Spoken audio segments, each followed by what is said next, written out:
channel today, I'd like to introduce Bradford to the channel. He has brought down, probably, I'm not going to say it's rare, but it is slightly rare, isn't it, this car? It's a rare car. This is an ST200 Mondeo Mark II, but it's an estate, and to this day, I hadn't actually seen one since I have never really looked at these. I know the saloon, but I didn't really know they did an estate, so this is actually a first for me. How I have never seen one of these is beyond me. So number one, well done for buying one, finding one for sale. Secondly, why did you buy one of these? Because I have never seen one for sale. So one, how did you find it, and then why did you buy it? Well, originally I was in one of the car groups I was in. We were at one of the meets one day and Sean turned up in this. Oh, and you went, oh hello, that's quite nice. I like the idea of that. It's like, what is that? I want to buy it, basically. The first thing to point out about this, me saying rare, is people are like, oh, they're not rare. And I was like, they are actually slightly rare, because I hadn't seen one. And then delving into it, there was, correct me if I'm wrong, Bradford, right, there was 160 in UK estates sold. What, 30 still on the road? About 30-ish tax still on the road at the moment. 30 of this car still on the UK roads today. That makes it rare, in my opinion. You won't see many of these because there's 30 of them. Yes, there might be some that are on the road or, you know, wherever they are at the time. But this is actually a genuinely rare estate car that I don't think a lot of people knew existed, which is interesting because I again didn't know it existed until we got in contact and we were talking about it. And after my last Mondeo video, delving back in, I didn't know this car even existed, so it's actually interesting to me to find out a bit more about it. So from the factory, had a 2.5 litre V6 engine, 202 brake horsepower-ish, we've claimed from the internet, 235 newton meters torque, not too bad from the old 2.5 litre V6.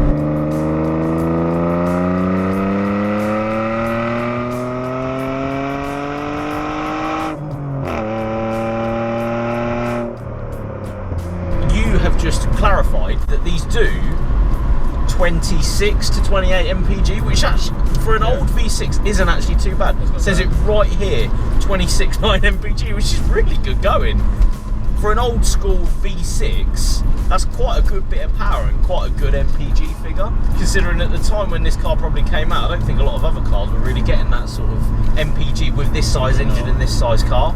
From the factory, what did they have? The leather Recaros. The leather Recaros. Incredibly comfortable, these, I tell you. There's carbon around the dash. Right here, and on the doors down here as well. Little bits of carbon motif. And it's got gear knob. The nice gear knob, which says ST200 on it. And dials in front of us. Blue dials with white writing and white needles. It's quite a lot, really. It's got digital climate control as well. Quite good for that's an old, considering it's an old school car, it's got up to 27 mpg as well. Look at that, hypermiling. Yeah, digital climate control and a pen holder right here.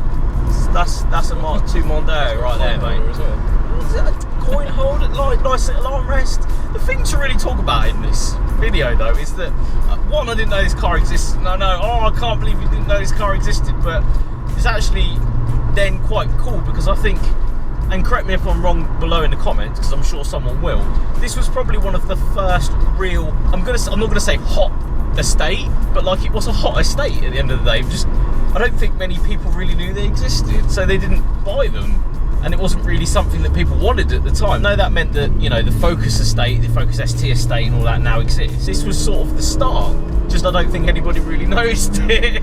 So the 2.5 litre V6 up front, 202 brake horsepower. Would you say it's sprightly? It's not bad. Yeah? All the power's at the top end. Is it? So you have to rev it right round in the rev range? Yeah, you've got lower down torque. Yeah. But kind of... Like every V6 you have to scream its head off twice again.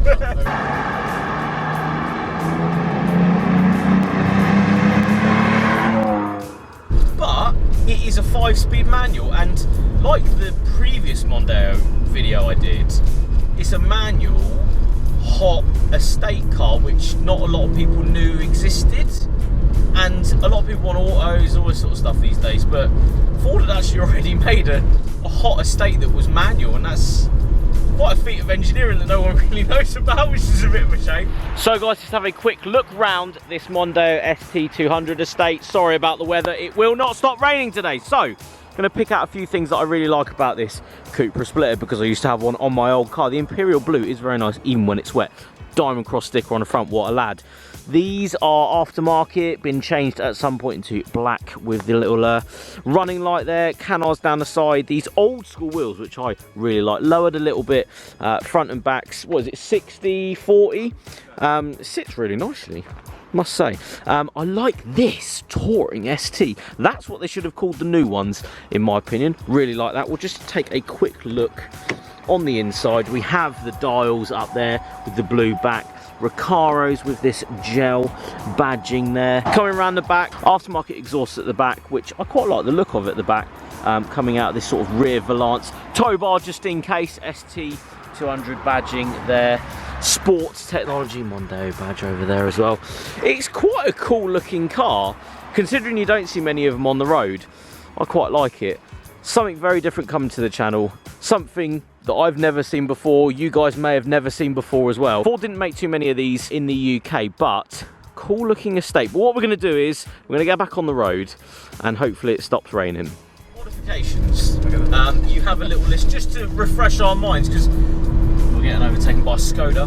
Modifications that have been done to this car, a few of them have been done before you had it, yeah. But we have aftermarket wheels, because there's like an old school vibe on these, aren't they, which is quite cool. That's got sort of orangey red accents all over the car, which I quite like, to go with the blue Imperial blue paint that this car has. It's lowered on what, 40, 60? 60 front, 40 rear. It's still quite a comfy ride in here. Cupra R splitter, which I ain't seen one of them in years, mate, if I'm honest. So that is like an old school throwback. I remember putting one of them on my Corsa back in the day. Rear boxes have been taken out, and they're like custom come out the bumper. Yeah, they've been custom to come out the bumper. Cool, it looks quite cool actually. I quite like it. I thought it was a standard thing. It was actually, you know, an aftermarket thing that someone's done to put the actual exhaust out of the rear bumper.